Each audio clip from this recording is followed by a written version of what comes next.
Capotillo Digital, escudriñando y narrando la historia.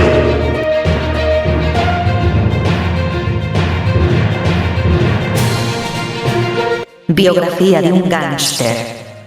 Policarpo Soler, una vida al servicio del crimen y la traición. Un reportaje de Ambrosio Abedul. Eran los últimos días del primer gobierno del tirano Fulgencio Batista. Allá por el año 1944, la noche, celestina del bien y del mal, parecía ser el marco adecuado para una cita con el destino.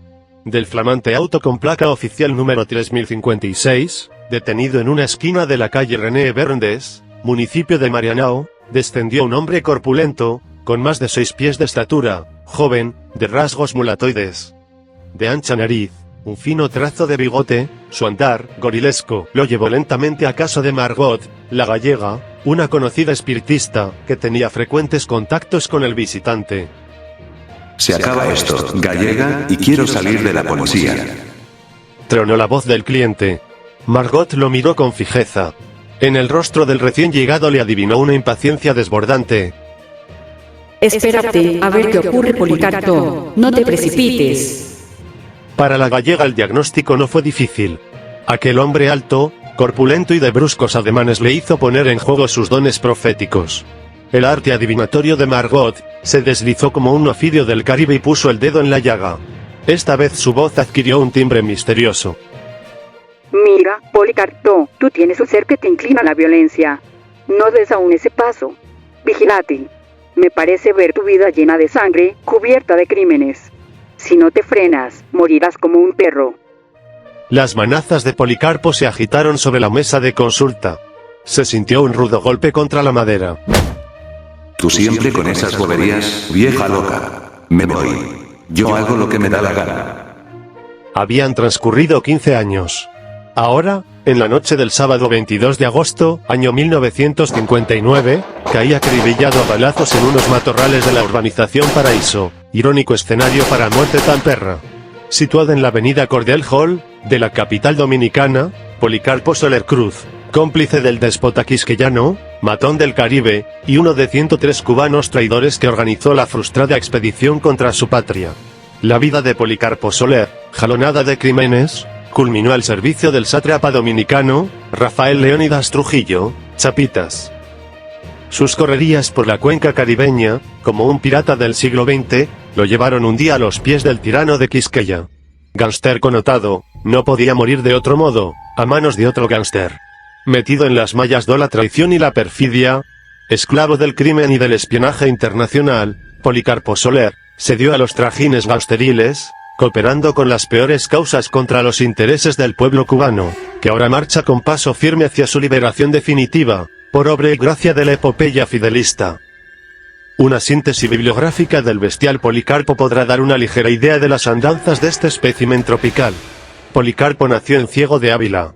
Durante el primer periodo batistiano, antes del año 1940, ingresó en la policía con un nombre falso, el de Juan Francisco Herrera Alonso. Se hizo hombre de confianza del general Manuel Benítez, quien lo instaló en el cuartel maestre para que le vigilara sus oscuros manejos con los fondos de la institución policíaca. Muchos le atribuyeron un carácter jovial, dicharachero y franco.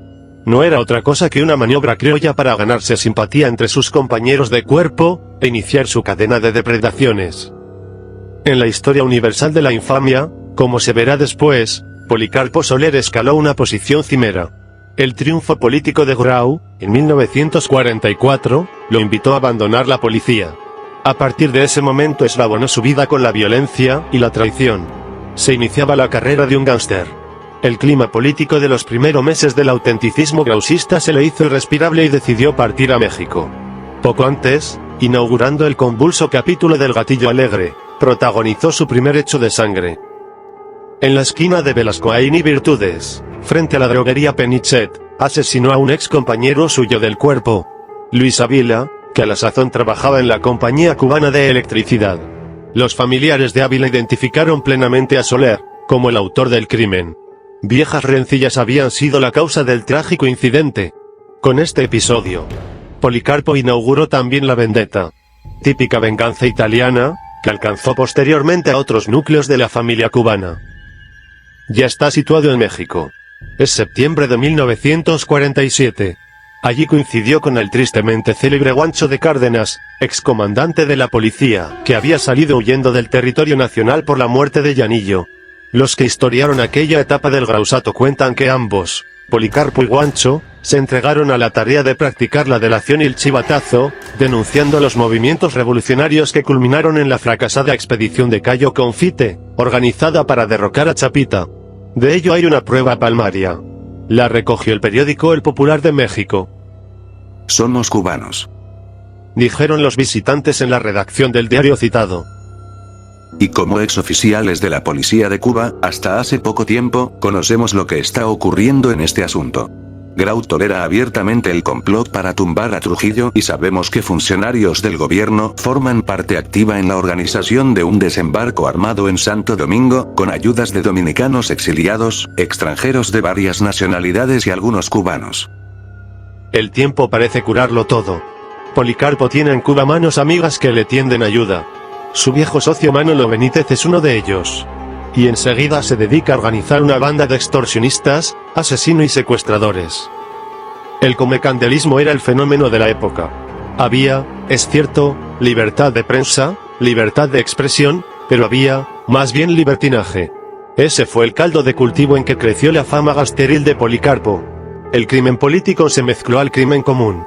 Todo eso, por supuesto, no justificaba en manera alguna el golpe traidor del 10 de marzo, que implantó el terror político, la tortura, el asesinato a mansalva, saqueó el tesoro y degolló salvajemente las libertades públicas, silenció a la prensa con una censura feroz y permitió el enriquecimiento desmesurado, con los dineros del pueblo, del tirano Batista y su odiosa corte de generales podridos, de políticos sin escrúpulos, y de esbirros despreciables.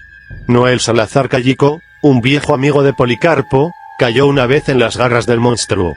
Las lenguas de la época afirmaban que Salazar no había tenido una conducta clara con la hija del gánster.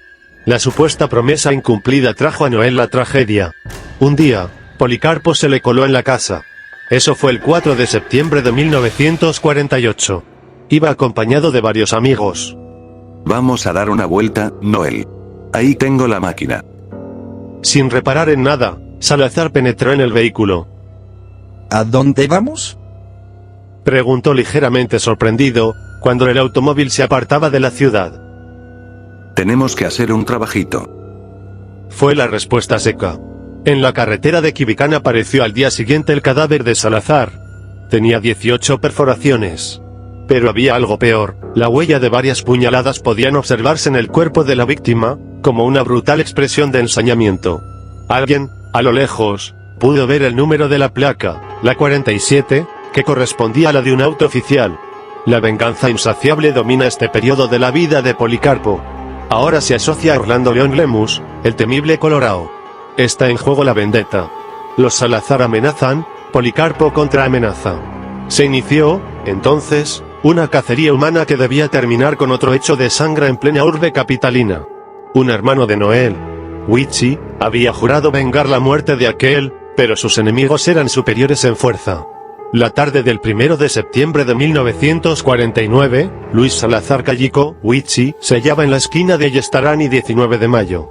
Junto a él estaban Ifigenia, su hermana, y un socio conocido con el sobrenombre de El Flaco. Súbitamente surgió una máquina, que empezó a vomitar fuego. Huichi tuvo poco tiempo de repeler la agresión. Su pistola disparó, pero sus atacantes tenían más recursos. Allí, sobre el pavimento quedaron los cadáveres de Salazar, El Flaco y un tal Francisco Fernández Cristóbal, seguramente un infeliz transeúnte. Ifigenia resultó gravemente herida de un balazo en el vientre. En la máquina que se utilizó para la agresión viajaban Policarpo Soler, Orlando León Lemus y Atenido Márquez Martínez, alias El Muñeco, otro incondicional del Trujillato.